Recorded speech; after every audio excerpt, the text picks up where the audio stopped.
Kali ini kita akan belajar tentang ekosistem dan mengetahui bagaimana hubungan makhluk hidup di dalam ekosistem.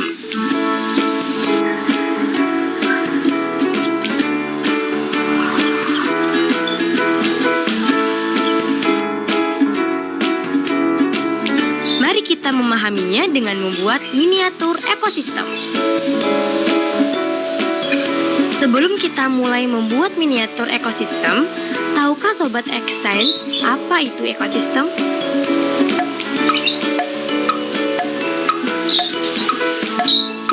Baik, kakak akan jelaskan kepada sobat di rumah.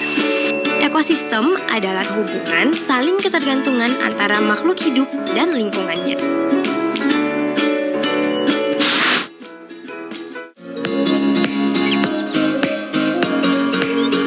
Kita membutuhkan alat dan bahan sebagai berikut.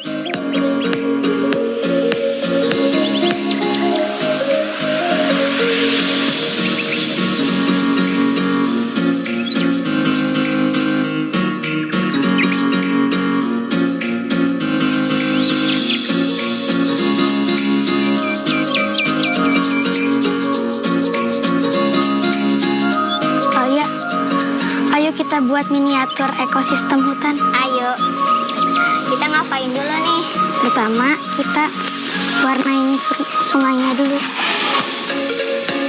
Pertama, tentukan ekosistem yang ingin kita buat. Kemudian, susunlah sekreatif mungkin.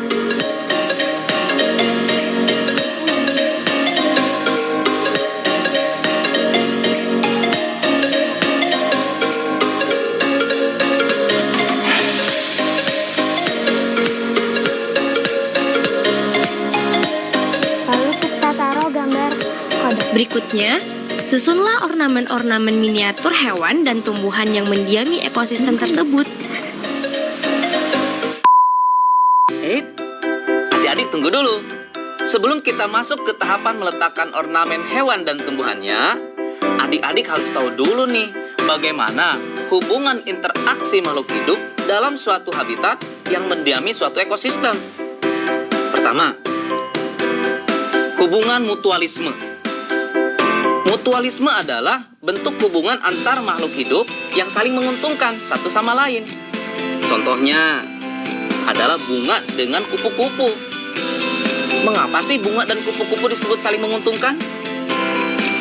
Karena kupu-kupu membantu penyerbukan bunga, sedangkan bunga menyediakan nektar dan sari-sari makanan yang dibutuhkan oleh kupu-kupu.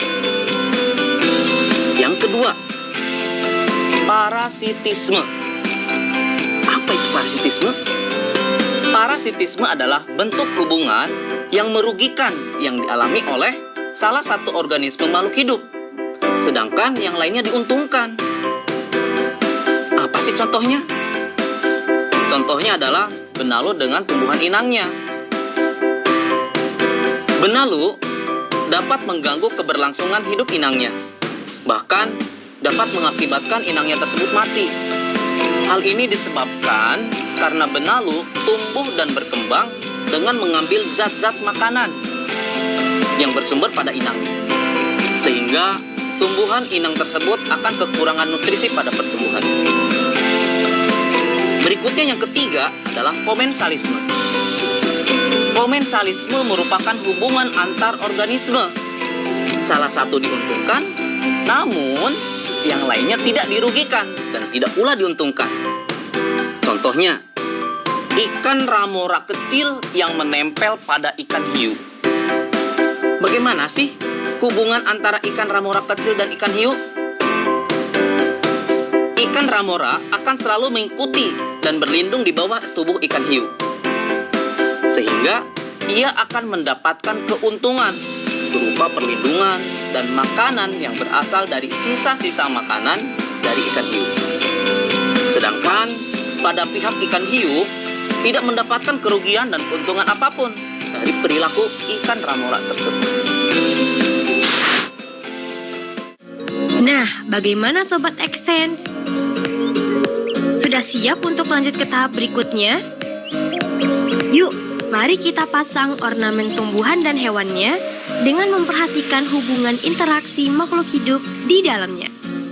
Setelah itu kita taruh tanaman seperti ini. Ini kan ada pohon. Hewan yang memakan pohon ini, rumput ini yaitu zebra, kerbau.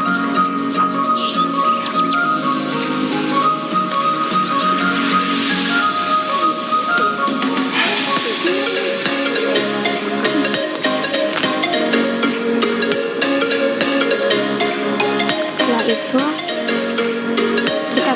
kita taruh background hutan.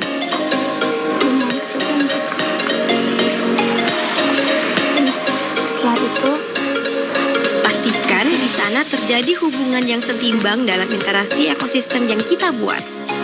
dan jangan lupa ditempelkan burung elang. Nah, di sini terlihat yang memakan rumput adalah zebra, kerbau hutan, dan kijang. Nah, hewan yang memakan daging di sini ada serigala dan elang. Ada cacing di bawah pohon yang sudah busuk. Dan miniatur ekosistem telah selesai kita buat. Mudah kan membuatnya? Selain membuat belajar menjadi menyenangkan, dengan membuat miniatur ekologi ini dapat meningkatkan kreativitas dan daya imajinasi kita loh sobat. Saatnya kita bernalar.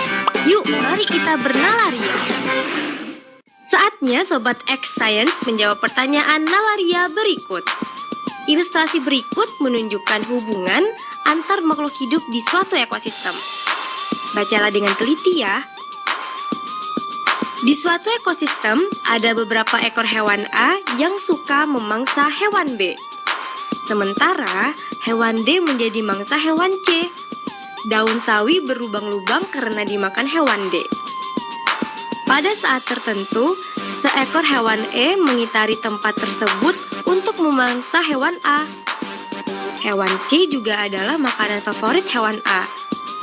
Hewan B menjadi pemakan produsen.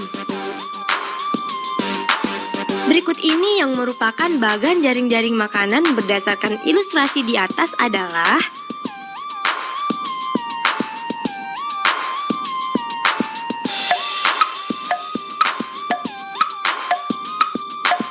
apakah sudah ada yang bisa menjawab? Jawaban yang tepat adalah jawaban C. Karena soal ini perlu bernalar, maka kita harus mencari dahulu nih produsennya. Produsen di soal ini adalah daun sawi. Daun sawi dimakan oleh B dan D, sedangkan D dimakan oleh C. Kemudian pada soal dituliskan C dan B dimakan oleh A. Namun, A bukan konsumen tingkat akhir karena A dimakan oleh E. Dari penjelasan tersebut, kita dapat mencocokkan jawaban dengan pilihan yang sesuai, yaitu pilihan C. Dan dapat disimpulkan terbentuklah jaring-jaring makanan dengan dua rantai makanan pada ekosistem tersebut. Gimana, mudah bukan belajar sains? Sampai jumpa pada eksplorasi sains berikutnya. Nah, adik-adik, sekarang waktunya menjawab pertanyaan. Pertanyaannya adalah, bagaimana hubungan interaksi antara makhluk hidup yang mendiami habitat dalam suatu ekosistem? Dicatat ya, bagaimana hubungan interaksi antara makhluk hidup yang mendiami habitat dalam suatu ekosistem? Jawablah pertanyaan ini sebagai tugas dan kerjakan dengan bimbingan guru atau orang tuamu. Sekarang adik-adik belajar di rumah saja bersama Kak Herman hanya di TVRI.